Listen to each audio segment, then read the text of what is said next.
I swear, every single time I think the GTA 6 situation cannot get any crazier, Rockstar somehow wakes up inside another security nightmare. And what has happened over the last 48 hours is not just another blurry screenshot, not somebody posting a fake menu, not another AI-generated clip pretending to be GTA 6. This is starting to look like one of the most serious leaks Rockstar has dealt with since 2022, and potentially something even more dangerous, because the person behind it appears to have access to a playable version of the game. And before we go any further, understand something. I have been following GTA for years, and I have watched this community analyze pixels, clouds, license plates, reflections, telephone poles, and random NPC hairstyles like we're solving a murder investigation. So when I first saw these new clips, my immediate reaction was skepticism. I thought, okay, here we go again. Another fake leak 1 week before Rockstar shows something officially. But then Take-Two started nuking uploads. Then more footage appeared. Then we saw mechanics that were way too internally consistent to dismiss.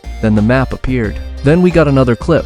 And then the leaker apparently did something that completely changed my opinion about the situation. He took a gun inside GTA 6 and used the bullets to spell LEEK on a wall. That is the moment where this stopped looking like somebody who simply stole a folder containing pre-recorded development footage. Because if that video is what it appears to be, somebody is actively controlling Jason inside a playable GTA 6 build. And that is insane. The latest footage reportedly shows Jason flying across duster from the Keys toward Vice City. You can see an enormous amount of terrain, clouds, distant buildings, and parts of the map extending ridiculously far into the distance. People immediately started noticing locations previously seen in Rockstar's trailers, including areas associated with Lucia's prison and other recognizable parts of Vice City. The radio interface is visible as well, and fans have already identified stations including V-Rock, Emotion, Dirty South Classics, Honey FM, Backcountry Radio, and others.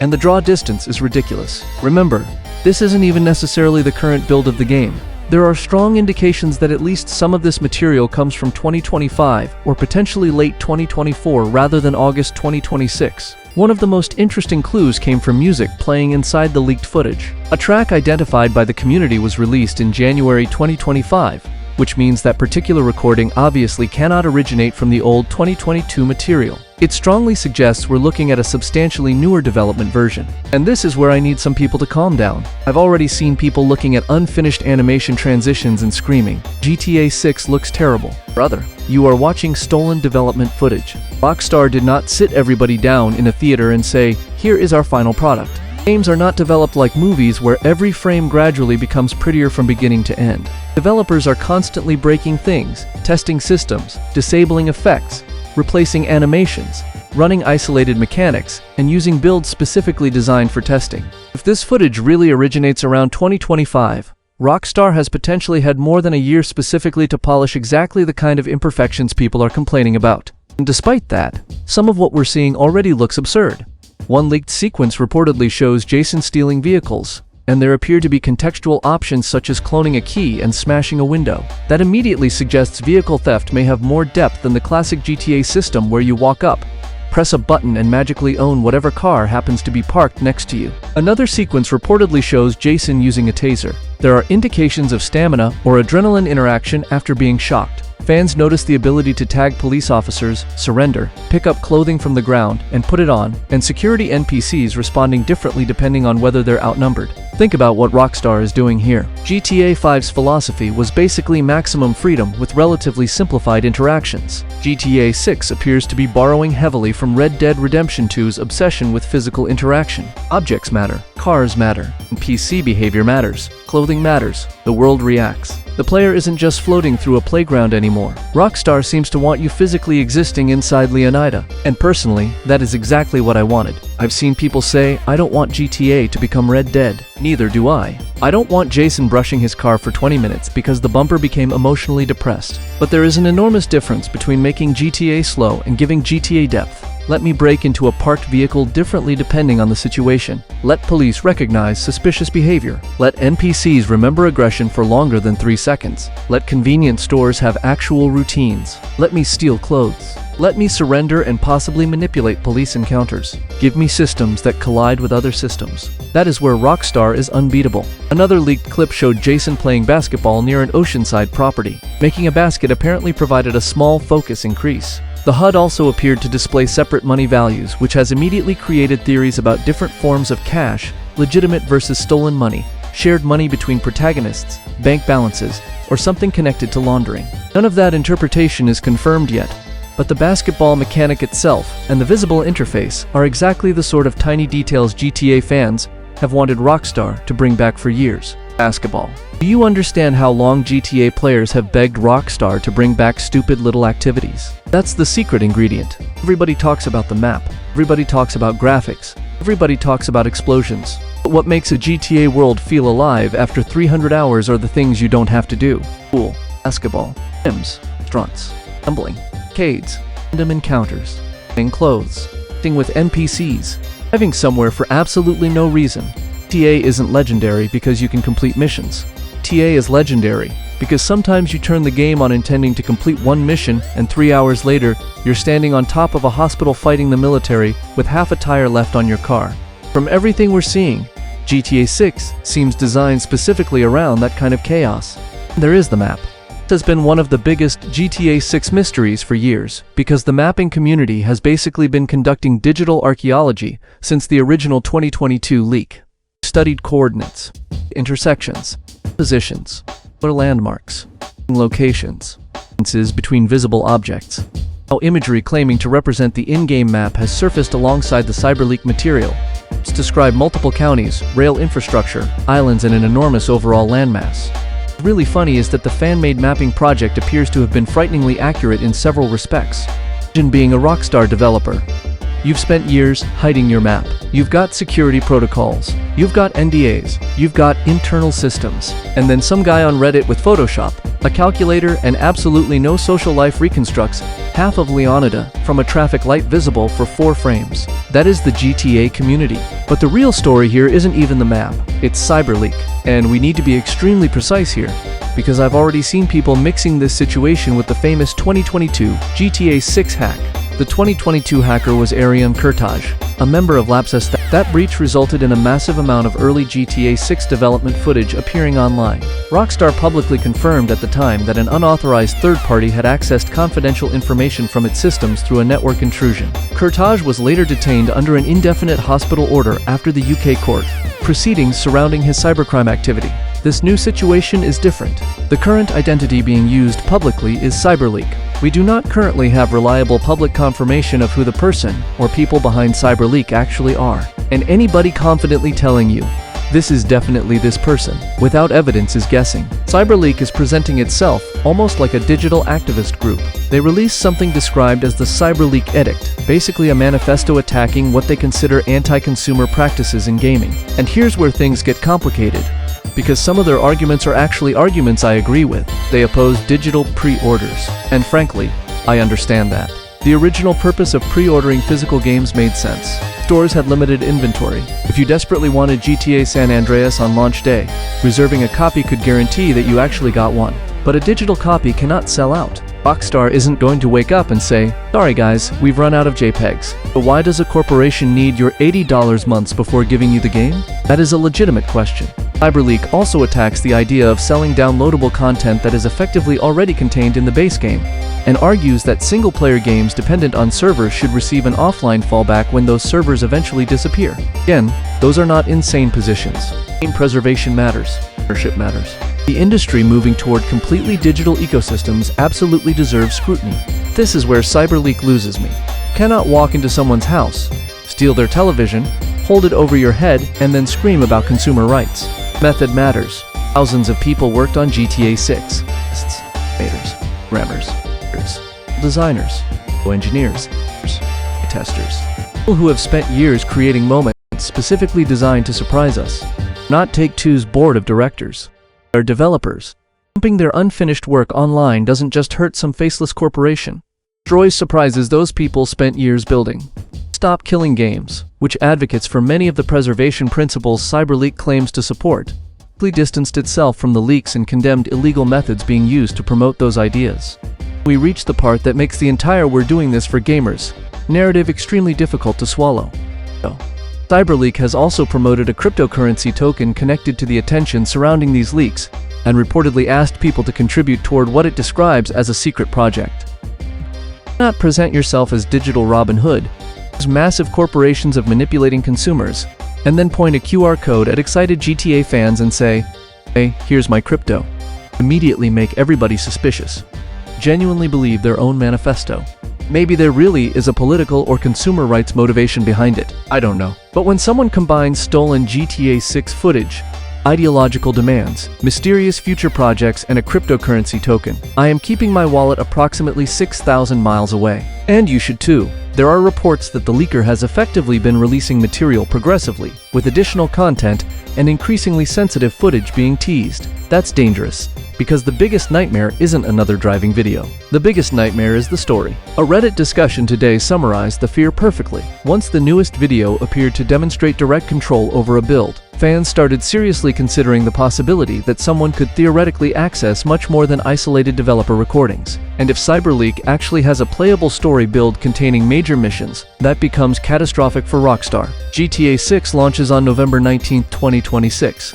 That's only months away. Rockstar officially moved the release to that date after previously targeting May 26, and the company has spent years carefully controlling exactly what we know about Jason, Lucia, and Leonida. Imagine waiting more than a decade for GTA 6. You survived the rumors. You survived the 2022 leak. You survived Trailer 1 leaking early. You survived the delays. You survived people uploading GTA 6 Trailer 3 Confirmed every Thursday because Rockstar changed its Instagram profile picture. And then 2 months before release, some idiot puts the ending in a YouTube thumbnail. That is where this stops being fun. Gameplay mechanics, I'm weak. I'll watch them. The map, I'm looking. Radio stations, absolutely.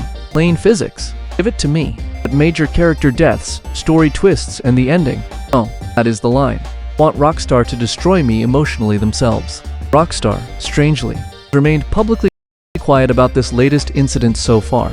Silence is interesting because in September 2022, Rockstar issued a formal statement relatively quickly, confirmed the network intrusion, and reassured players that development would continue as planned. This time, after roughly 2 days of leaks, the community is still watching Rockstar largely stay silent while copyright removals hit leak footage. Users have been asking the obvious question: why isn't Rockstar saying anything? Guess? Because publicly engaging with CyberLeak gives CyberLeak exactly what CyberLeak wants: attention, recognition, negotiating power. Imagine Rockstar tweeting, "Please stop leaking GTA 6." CyberLeak would frame that tweet and hang it above the fireplace. Rockstar's legal department doesn't need a Twitter argument. 2. Doesn't fight internet personalities by posting skull emojis. 10. Paperwork. Rockstar also has a major official GTA 6 extended presentation scheduled for August 27 on Netflix and YouTube.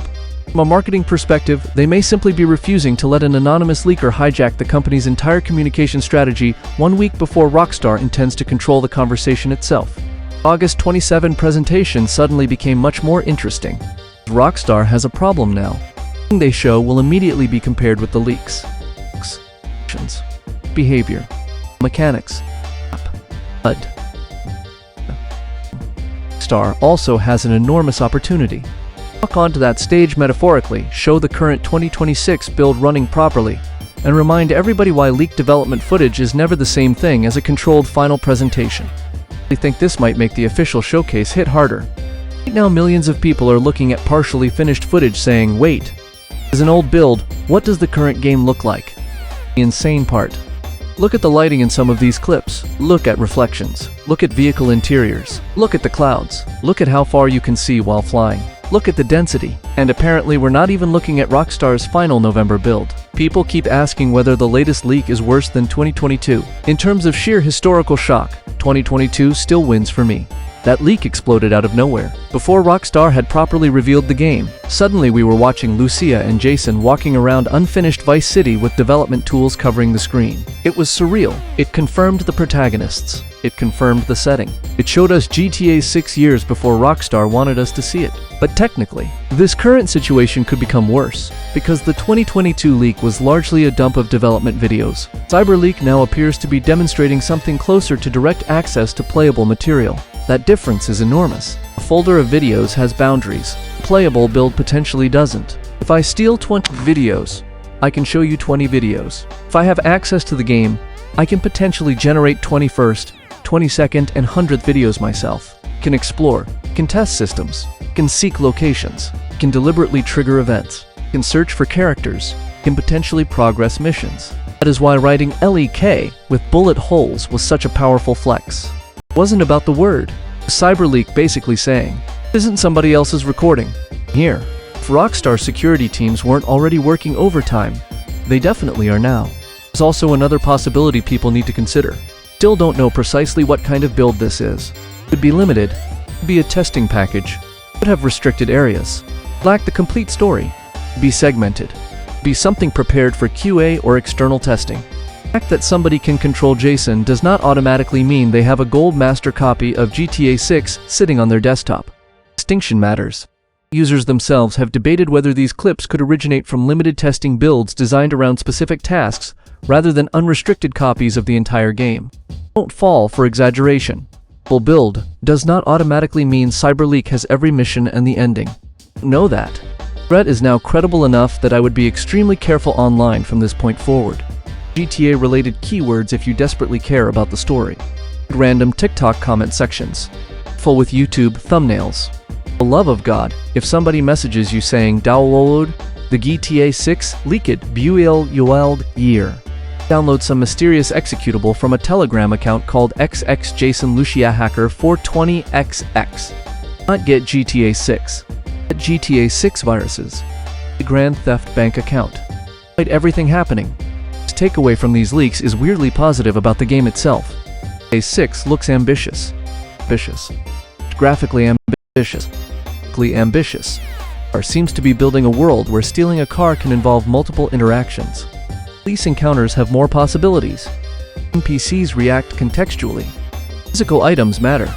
Activities affect character stats. These reveal an enormous continuous landscape beneath you. Lighting and volumetric clouds create an atmosphere that genuinely feels like Florida. This city is not the entire game. One giant piece of Leonida. Exactly what GTA needed. 5 was revolutionary in 2013. Inside Los Santos for 13 years.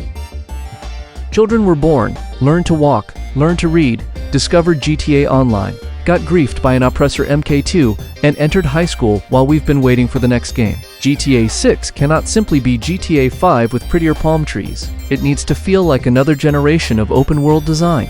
And everything leaking right now suggests Rockstar understands that. But Cyberleak is playing a dangerous game. Rockstar isn't some tiny company that is going to panic because somebody made demands on a website. Take-Two has lawyers. Rockstar has security teams. Platform holders have investigators. Law enforcement can become involved. The 2022 case should be the clearest possible warning. Ariane Curte did not become a legendary underground hero living inside a mansion shaped like the GTA logo. He was identified, prosecuted, and ultimately detained indefinitely in a secure hospital under the UK court order. Cyber attacks have consequences, and taunting the victim publicly while attaching branding, websites, cryptocurrency infrastructure, and an escalating release schedule is not exactly the behavior of somebody trying to disappear quietly. What fascinates me most is that this entire drama perfectly represents modern gaming. On one side you have Rockstar, one of the most secretive developers on Earth, trying to control every second of information surrounding possibly the biggest entertainment launch in history. On the other side you have an anonymous internet entity,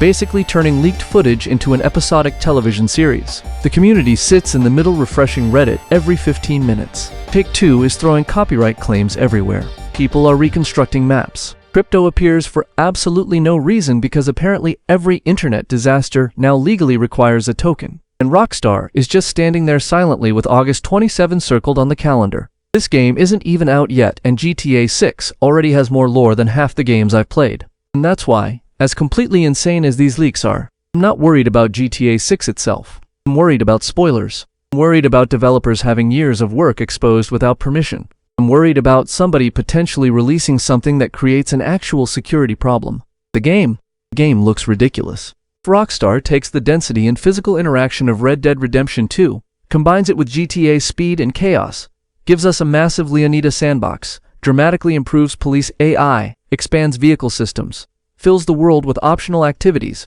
and then wraps all of that around Jason and Lucia's story. November 19 could genuinely be one of those gaming launches people remember for the rest of their lives. Maybe that is the funniest part of this entire disaster. Cyberleak seems to be trying to punish Rockstar. Every time another non-story gameplay clip appears, millions of people look at it and say, "Holy hell, I made this game. Congratulations." You leaked the basketball. Leaked the taser. Leaked the cars. Leaked the plane. Showed us the ridiculous draw distance. Showed us the map. Apparently proved that you're controlling a build by turning a wall into your personal signature. For all that, I want GTA 6 even more. From this point forward, Cyberleak actually starts dumping major story material. I'm out. There's a difference between studying an unfinished mechanic and stealing the emotional payoff from millions of players. Rockstar has spent more than a decade getting us here. 3 months from release. Wait. You think this is already insane? Read that Rockstar's official extended look is coming August 27. Rockstar walks in and completely overwhelms these leaks with the current version of GTA 6. The hacker keeps escalating until Rockstar is forced to respond. And considering the last